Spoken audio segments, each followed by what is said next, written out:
भूतिया हवेली का रहस्य। यह कहानी एक छोटे से गांव की है जो जंगल के बीच बसा था। उस गांव में एक पुरानी हवेली थी जो कई सालों से वीरान पड़ी थी।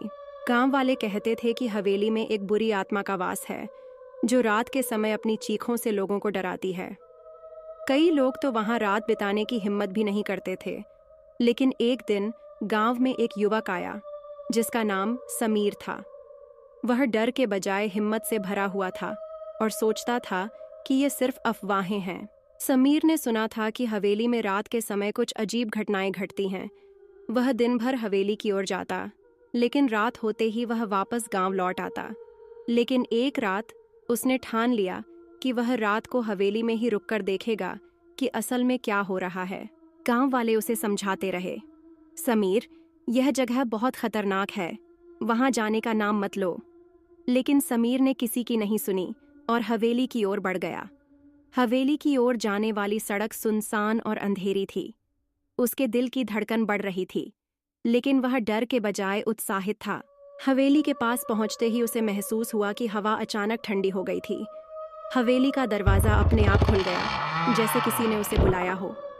समीर अंदर दाखिल हुआ। हवेली में सन्नाटा था।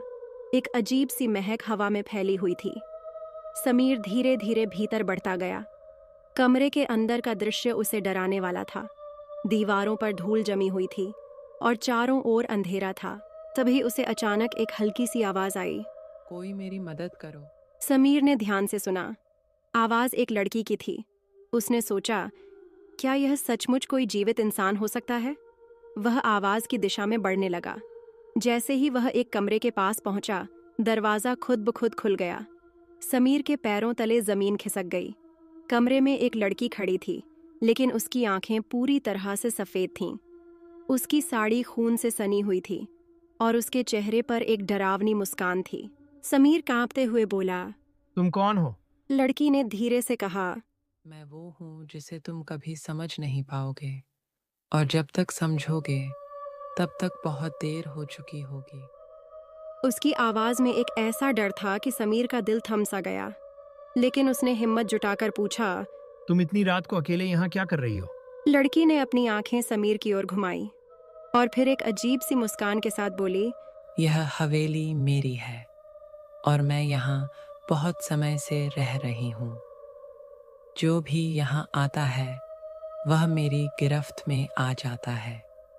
समीर की हिम्मत जवाब देने लगी थी, लेकिन उसने खुद को संभालते हुए कहा, मैं यहाँ से बाहर जाऊंगा, तुम मुझे कुछ नहीं कर सकोगी। लेकिन जैसे ही वह दरवाजे की ओर बढ़ा, लड़की के स्वर में एक गहरी आवाज गूंज उठी, तुम जा नहीं सकते। तभी कमरे के अंधेरे कोनों से हजारों साए बाहर निकलने लगे। समीर को समझ में आ गया कि यह केवल एक भूतिया कहानी नहीं थी, बल्कि वह खुद भी अब इस हवेली का हिस्सा बन चुका था। उसने पूरी ताकत से दौड़कर हवेली का दरवाज़ा खोला, लेकिन वह किसी दूसरी दुनिया से जुड़ी हुई लग रही थी। दरवाज़ा बाहर नहीं खुल रहा था। समीर का दिल तेजी से धड़कने लगा और तभी एक जोर की चीख सुनाई दी, अब तुम नहीं जा सकते। समीर की आंखों के सामने सब कुछ धुंधला होने लगा। वह हताश होकर चिल्लाया, मैं यहाँ से बाहर जाऊंगा। लेकिन तभी उसकी आंखों में एक अजीब सी लाली छा गई और वह खुद भी एक डरावने साये में बदलने लगा। अगले दिन गांव वाले हवेली के पास पहुंचे और देखा कि समीर की आंखें पूरी तरह से सफ़ेद हो चुकी थीं। उसके चेहरे पर वही मुस्कान थी जो उस लड़की की थी। समीर अब हवेली का हिस्सा बन चुका था और अब वह भी रात के अंधेरे में घूमा करता था, गांव वालों को डराता हुआ। गांव वालों ने समीर को हर संभव तरीके से ठीक करने की कोशिश की, लेकिन कुछ भी काम नहीं आया। कोई भी उसे आत्मा के हाथों से नहीं छुड़ा सका। धीरे धीरे करके समीर अपने साथ गांव के सभी लोगों को वश में करके हवेली में ले गया और वो लोग भी समीर की तरह बन गए।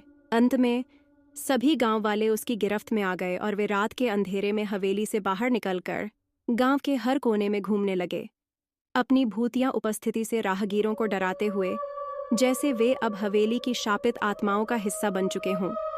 हम इस कहानी से सीखते हैं, अज्ञात जोखिमों को हल्के में न लें, दूसरों से सीखें और समझदारी से फैसले लें। यही सुरक्षा का रास्ता है। अगर आपको हमारी कहानी पसंद आई हो तो वीडियो को लाइक और शेयर करें और चैनल को सब्सक्राइब करना न भूलें। धन्यवाद।